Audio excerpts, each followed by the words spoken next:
جس نے حق کربلا میں ادا کر دیا، اپنے نانا کا وعدہ وفا کر دیا، جس نے سب سپرد خدا کر دیا، اس حسین ابن حیدر پہ لاکھوں سلام، اس حسین ابن حیدر پہ۔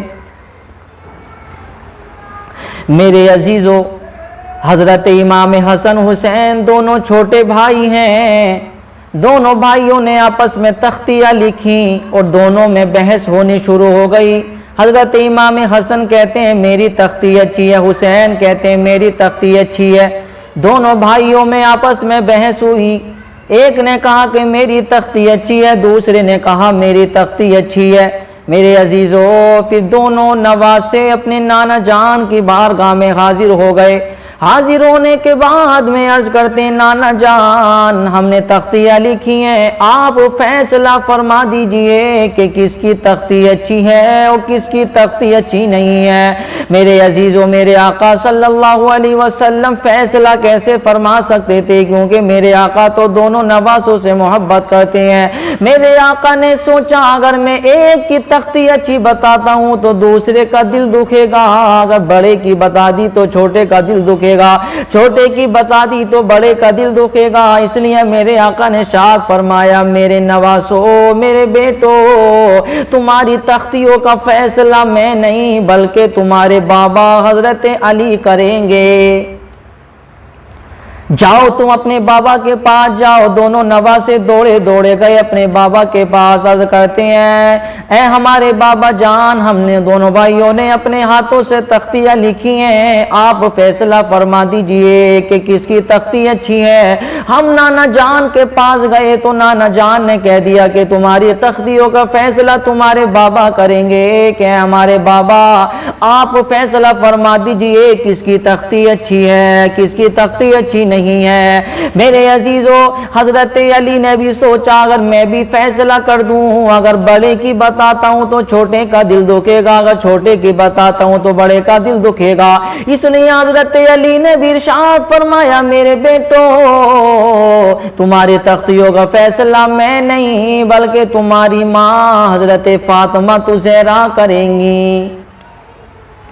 اب میرے عزیزو، دونوں بچے دوڑے دوڑے گئے اپنی والدہ کے پاس، کہتے ہیں امی جان، ہم دونوں بھائیوں نے تختیاں لکھی ہیں۔ نانا جان کے پاس گئے، نانا جان نے کہا بابا کریں گے۔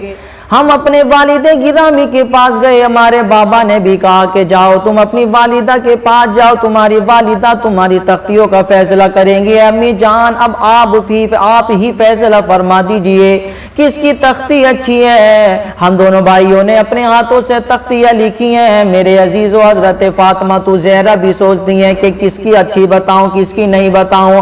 حضرت فاطمہ کہتی ہیں ایک کام کرتے ہیں، میرے پاس میں 7 موتیاں ہیں، ان میں موتیوں کو اچھالتی ہوں، جس کی تختی پر زیادہ موتی گر گئے تو اس کی تختی اچھی ہے۔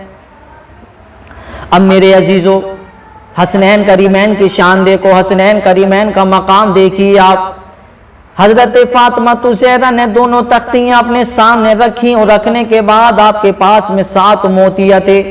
آپ نے ان 7 موتیوں کو اچھالا اور اچھالنے کے بعد میرے عزیزو دیکھا، اور دیکھتی ہیں کہ کون سے موتی کون سی تختی پر گریں گے۔ لیکن میرے عزیزو، حسنین کریمین کی شان و مقام تو یہ ہے کہ جیسے حضرت فاطمہ زہرا نے وہ تختیوں پر موتی اچھالے تو میرے عزیزو تین موتی ایک تختی پر گر گئے، اور 3 موتی ایک تختی پر گر گئے، اور 7 موتی تھے لیکن ایک موتی وہ غائب ہو گیا، ایک موتی غائب ہو گیا۔ 6 موتی تین دونوں تختیوں پر گر گئے۔ میرے عزیزو، حضرت فاطمہ زہرا کہتی ہیں 7 موتی تھے، ایک موتی تو غائب ہو گیا، 3 موتی تختیوں پر گر گئے۔ لیکن میرے عزیزوں جیسے حضرت فاطمہ زہرا نے موتیاں اچھالے تو اللہ نے فوراً جبرائیل کو حکم دے دیا، اور دینے کے بعد اللہ نے ارشاد فرمایا جبرائیل جلدی جاؤ، 7واں موتی یعنی زیادہ ایک تختی پر نہیں گرنا چاہیے بلکہ 7ویں موتی کے تم 2 ٹکڑے کر دو اور وہ برابر برابر تختیوں پر گر جائیں۔ اس سے میرے پیارے معلوم ہوا کہ اللہ بھی دونوں نواسوں سے محبت کرتا ہے، اللہ رب العزت بھی اپنے دونوں نبی کے نواسوں سے محبت کرتا ہے، یعنی اللہ کو بھی یہ گوارا نہیں کہ ایک کی تختی اچھی بتا دی جائے اور ایک کا دل دکھ جائے، تو اللہ کو بھی گوارا نہیں، اس لیے اللہ نے یہ فیصلہ فرما دیا۔ تو میرے عزیزوں ارے جن کی تختیوں کا فیصلہ خود پروردگار فرمائے تو میرے عزیزوں ذرا سوچئے ان کی شان کیا ہوگی، ان کا مقام کیا ہوگا، ان کی عظمت کیا ہوگی۔ میرے پیارے مسلمانوں تو معلوم ہوا کہ ہمیں بھی حسنین کریمین سے پیار محبت کرنا چاہیے،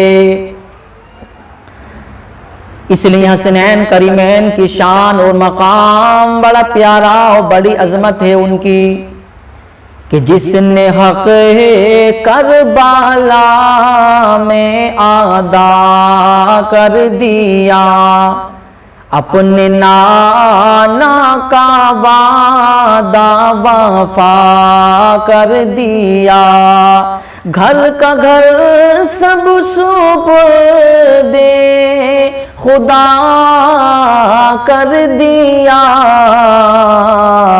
اس حسین ابن حیدر پہ لاکھوں سلام۔